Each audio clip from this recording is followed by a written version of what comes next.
سورہ التکاثر تعارف. سورہ التکاثر ایسے مال و دولت والے لوگ کہ جو مال و دولت جمع کرتے تھے اور یہ سمجھتے تھے کہ مال و دولت کی کثرت ہی ہمارے کام آئے گی، تو ان کی ذہنی پستی کو بتایا گیا کہ خبردار، یہ تمہاری گھٹیا سوچ ہے، مال کی کثرت کتنے لوگوں کو ہلاک کر چکی ہے. تم دیکھو تو صحیح، قارون کا کیا حال ہوا، فرعون کا کیا حال ہوا، نمرود کا کیا حال ہوا. ان کو مال کی کثرت نہیں بچا سکی، تو تم بھی مال کے اوپر توجہ دو. اصل چیز ہے اللہ تعالیٰ کی یاد. اللہ کی یاد رکھو، قیامت پر یقین رکھو، انشاءاللہ تمہاری غریبی بھی تمہارا ساتھ دے گی. لیکن اگر قیامت پر یقین نہیں اور اللہ تعالیٰ کے اوپر تمہارا اعتماد نہیں ہے تو تمہاری دولت تمہارے کسی کام نہیں آئے گی. سورہ التکاثر تلاوت. بسم اللہ الرحمن الرحیم. ألهاكم التكاثر حتى زرتم المقابر كلا سوف تعلمون ثم كلا سوف تعلمون كلا لو تعلمون علم اليقين لترون الجحيم ثم لترونها عين اليقين ثم لتسألن يومئذ عن النعيم. سورہ التکاثر ترجمہ کنز الایمان. اللہ کے نام سے شروع جو نہایت مہربان رحم والا ہے. تمہیں غافل رکھا مال کی زیادہ طلبی نے، یہاں تک کہ تم نے قبروں کا منہ دیکھا. ہاں ہاں جلد جان جاؤ گے، پھر ہاں ہاں جلد جان جاؤ گے. ہاں ہاں اگر یقین کا جاننا جانتے تو مال کی محبت نہ رکھتے. بے شک ضرور جہنم کو دیکھو گے، پھر بے شک ضرور اسے یقینی دیکھنا دیکھو گے، پھر بے شک ضرور اس دن تم سے نعمتوں کی پرسش ہوگی. سورہ التکاثر تفسیر.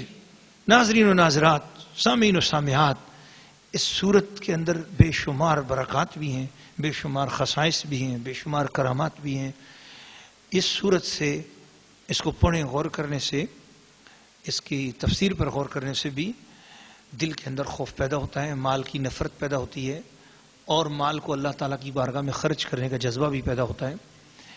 قبرستان میں اکثر آج کل قبریں ایسی ہیں کہ آدمی اگر کسی جگہ جانا چاہے دعا کرنے کے لیے تو ایسا ہو ہی نہیں سکتا کہ آدمی قبر کسی دوسری قبر کے اوپر سے پاؤں رکھ کر نہ گزرے. قبریں پونکنی چاہتی ہیں، دفنانے کے لیے جاؤ تب بھی معاملہ ایسا ہوتا ہے، مجبوری ایسی آ چکی. تو میں نے بزرگوں کی تصریحات میں یہ بات پڑھی ہے کہ اگر قبرستان میں جاؤ اور اب مجبوراً قبروں پر سے گزرنا پڑ جائے تو ہے تو بہت سخت بات، لیکن سورہ التکاثر پڑھو. تو سورہ التکاثر پڑھ کر اکثر ثواب مردوں کو بخش دو تو پھر ان کی قبروں سے آپ گزرتے ہوئے چلے جاؤ گے تو وہ خفا نہیں ہوں گے، وہ دکھ نہیں ہوگا، یا آپ کو نقصان نہیں پہنچے گا قبروں کے اوپر سے گزرنے کا.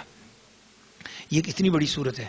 اور پھر فرمایا کہ اگر کسی کا عزیز رشتہ دار فوت ہو جائے اور وہ شخص کشف کے طور پہ دیکھنا چاہے کہ میرے رشتہ دار کے ساتھ قبر میں کیا معاملہ ہوا، بخشا گیا یا اس کو عذاب ہے، تو اگر برداشت کی اس کے اندر اہلیت ہے تو یہ میں عمل بتا رہا ہوں، اور اپنے ذمہ داری پر یہ عمل کریں گے. میں بتا رہا ہوں، جو دیکھنا چاہتا ہے قبر کے اندر میرا فلاں رشتہ دار یا اس کے ساتھ کیا ہوا، میں بتا رہا ہوں جو کرنا چاہے کرے اپنی ذمہ داری پر. ٹھیک ہے، کل کو مجھے کچھ نہ کہے کہ جناب علی آپ نے بتایا تھا اور ہم نے کیا اور اب جناب علی یہ ہو گیا کہ اب ہمیں ڈر لگ رہا ہے. تو یہ جس کے اندر ہمت ہو قبر کے اندر دیکھنے کا معاملہ ہے تو پھر دیکھ سکتا ہے. طریقہ کار یہ ہے کہ ہر جمعرات کو پہلے 40 جمعرات تک جو ہے نا 40 جمعرات تک ہر جمعرات کو رات کو سوتے وقت 40 مرتبہ سورہ تکاثر کو پڑھیں، اول آخر 40 بار دروشی پڑھیں اور دعا کرے کہ یا الہ العالمین میری آنکھوں کو اتنی طاقت بخش دے کہ میں زمین کے اندر بھی دیکھ سکوں. تو دعا کرتا رہے. 40 جمعراتیں جب اس کی ہو جائیں گی تو اس کو خود بخود یہ ملکہ نصیب ہو جائے گا کہ اس کی آنکھوں کی روشنی تیز ہو جائے گی اور اسے قبر کے اندر دیکھنا نصیب ہو جائے گا. پھر یہ ہے کہ وہ جس کسی کو دیکھنا چاہتا ہے تو پھر 40 بار اس کے لیے سارے ثواب کرے. یا اللہ یہ 40 بار میں اس کا ثواب فلاں دادی کو، نانی کو یا چاچی کو یا فلاں بزرگ کو یا فلاں ولی اللہ کو پیش کرتا ہوں، میں ان کے حالات کو دیکھنا چاہتا ہوں تو وہ قبر میں کیا ان کا معاملہ ہے. تو بس پھر اس کو نظر آ جائے گا، اسی رات خواب میں نظر آ جائے گا کہ کیا ہے ان کا معاملہ، بخشے ہوئے ہیں یا عذاب میں ہیں، یا اگر ولی اللہ ہے تو وہ کس درجے میں ہیں، وہ چیزیں اس کو نظر آ جائیں گی. مگر شرط یہ ہے اس عمل کی کہ یہ عمل دیکھنے کے بعد کچھ بھی دیکھے تو کسی کامل پیر طریقت کے بغیر، کسی ولی اللہ کے بغیر، عام کسی بندے کو، اپنی بیوی کو، اپنے بھائی کو، کسی کو بھی یہ خواب بتائے گا نہیں. اگر بتائے گی بھی نہیں عورتیں بھی سن رہی ہیں، مرد بھی سن رہے ہیں، میں یہ عمل آپ کو بخش تو رہا ہوں، لیکن یہ اس کی کنڈیشنز بھی ساری آپ کو میں بتا رہا ہوں کہ یہ سورہ تکاثر اتنا بڑا عمل بتانے کا میرا مقصد کیا تھا کہ یہ دل کے شیشے کو صاف کر دیتی ہے. تو جب یہ دل کے شیشوں کو صاف کرتی ہے، دل کا شیشہ صاف ہوتا ہے تو زمین کے اندر کی چیزیں بھی نظر آتی ہیں.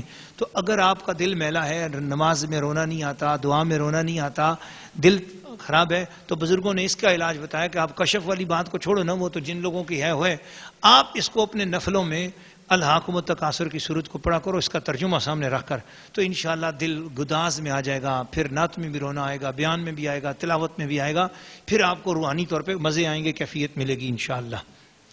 تو فرمایا تمہیں غافل رکھا مال کی زیادہ طلبی نے، یہاں تک کہ تم نے قبروں کا منہ دیکھ لیا.